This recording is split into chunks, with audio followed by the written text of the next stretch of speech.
नमस्कार दोस्तों, आज हम बात करने जा रहे हैं प्रधानमंत्री सुरक्षा बीमा योजना के बारे में और प्रधानमंत्री जीवन ज्योति योजना के बारे में। यह दोनों योजना भारत सरकार की काफ़ी महत्वपूर्ण योजना है। इसके पहले वाले वीडियो में हमने अटल पेंशन योजना के बारे में जिक्र किया था। प्रधानमंत्री सुरक्षा बीमा योजना में वही लोग पात्र है जिनका उम्र 18 से 70 वर्ष है।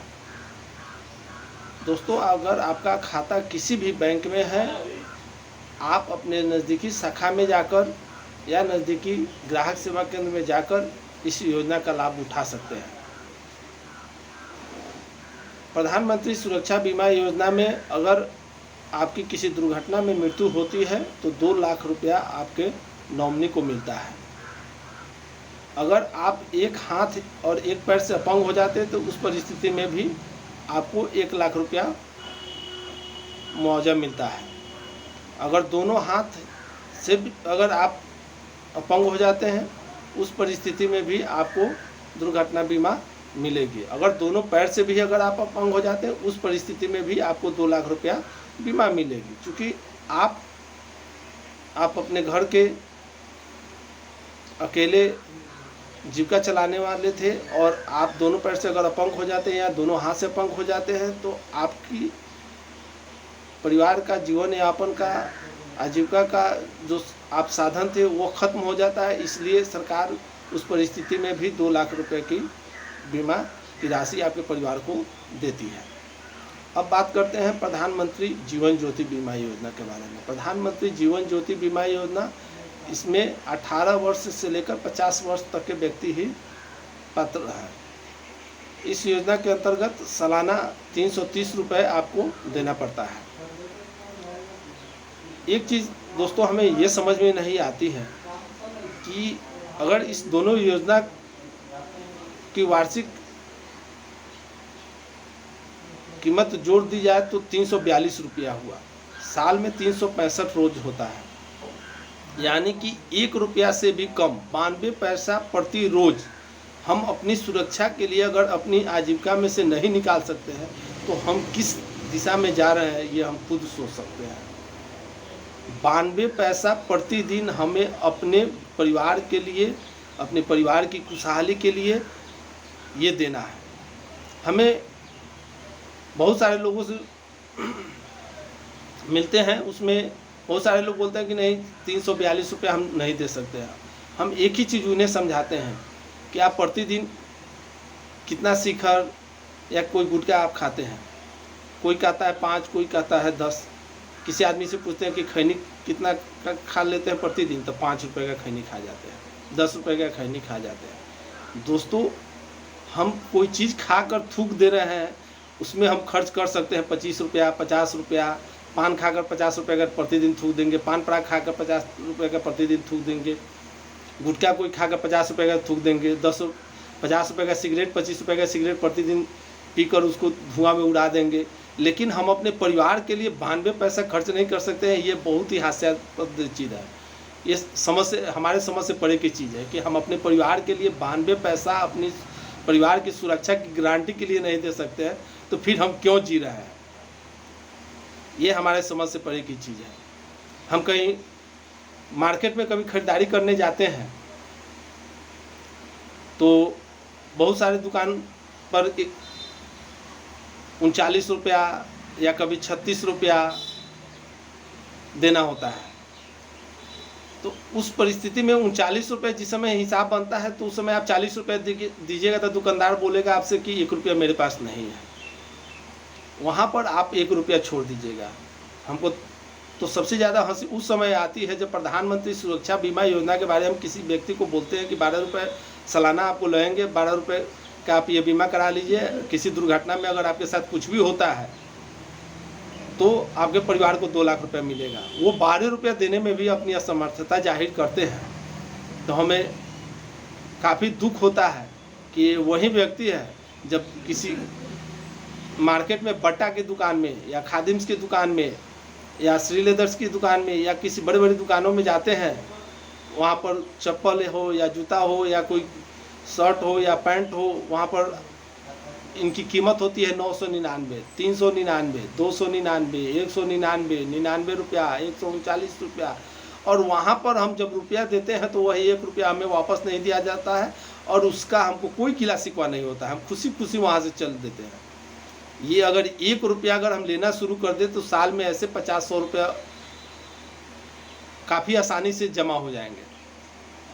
और उसमें कुछ रुपया अगर हम लगा दें तो हम प्रधानमंत्री सुरक्षा बीमा और जीवन ज्योति बीमा योजना दोनों का ही फायदा उठा सकते हैं। इस योजना से अभी तक हम अपने ग्राहक सेवा केंद्र बड़का गांव से 3 लोगों को इसका लाभ दिलवा चुके हैं। और किसी घर के सदस्य के मृत्यु उपरांत जो उस घर का मुखिया होता है, जो उस घर के आजीविका का स्रोत होता है, उसके मरने के बाद उस घर की क्या स्थिति होती है, ये काफ़ी करीब से मैं देखा हूँ। इस वीडियो के जरिए मैं एक आपको कहानी आज 1 रुपये की कीमत बताने जा रहा हूँ जो मेरे साथ बीती हुई है कि 1 रुपया का क्या महत्व होता है और उस 1 रुपया के लिए हमको क्या कैसे मतलब सामना करना पड़ा। इस कहानी के माध्यम से मैं आपको बता रहा हूँ।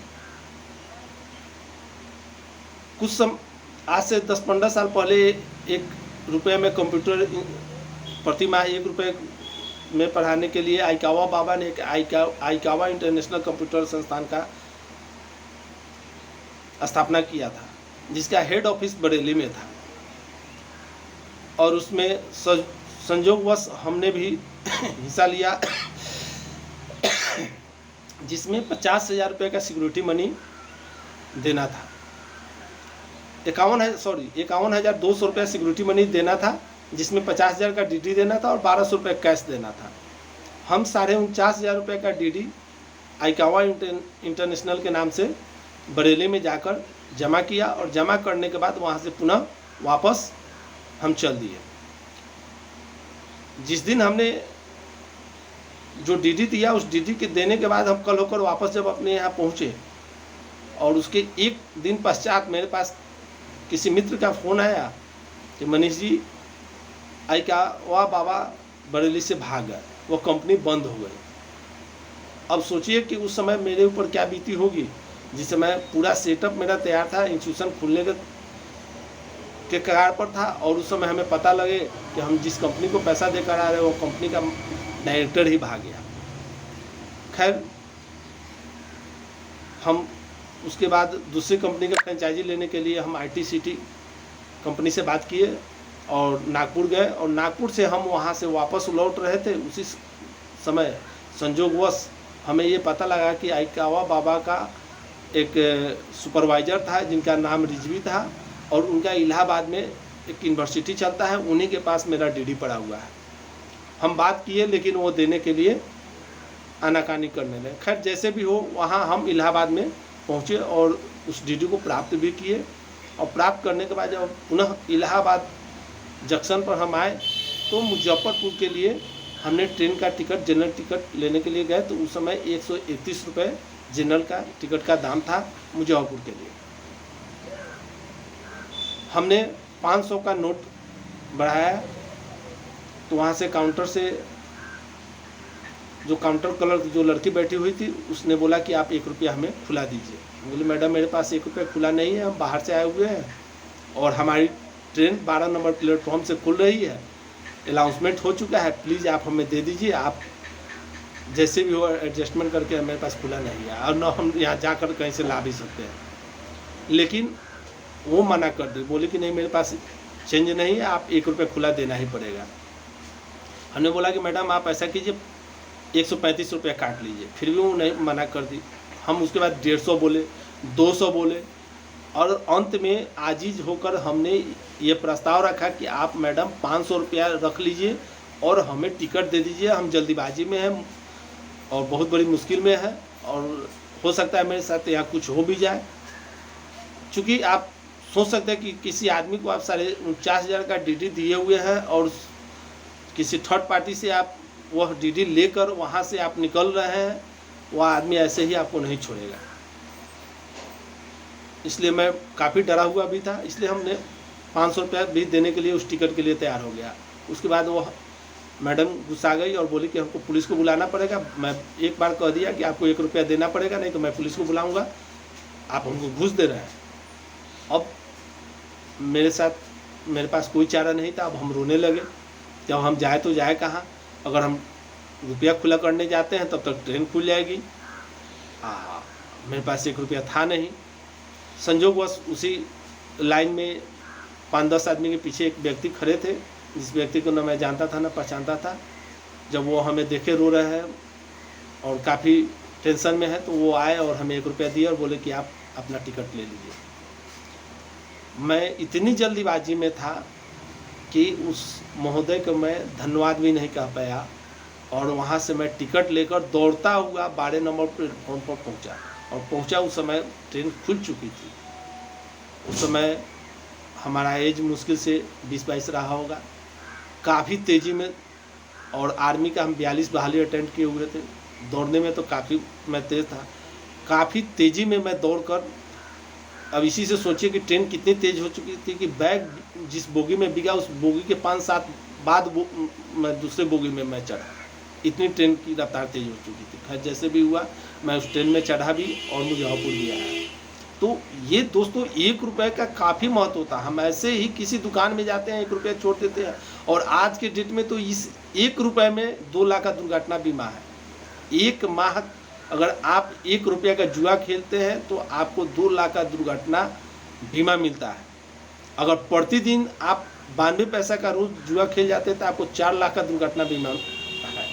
अगर आपकी नॉर्मल मृत्यु होती है तो 2 लाख, और किसी दुर्घटना में मृत्यु होती है तो 4 लाख। ये 1 रुपया का महत्व है।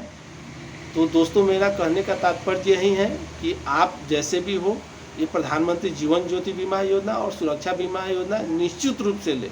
यह काफ़ी अच्छी योजना है, और इस योजना का लाभ निश्चित रूप से उठाएं।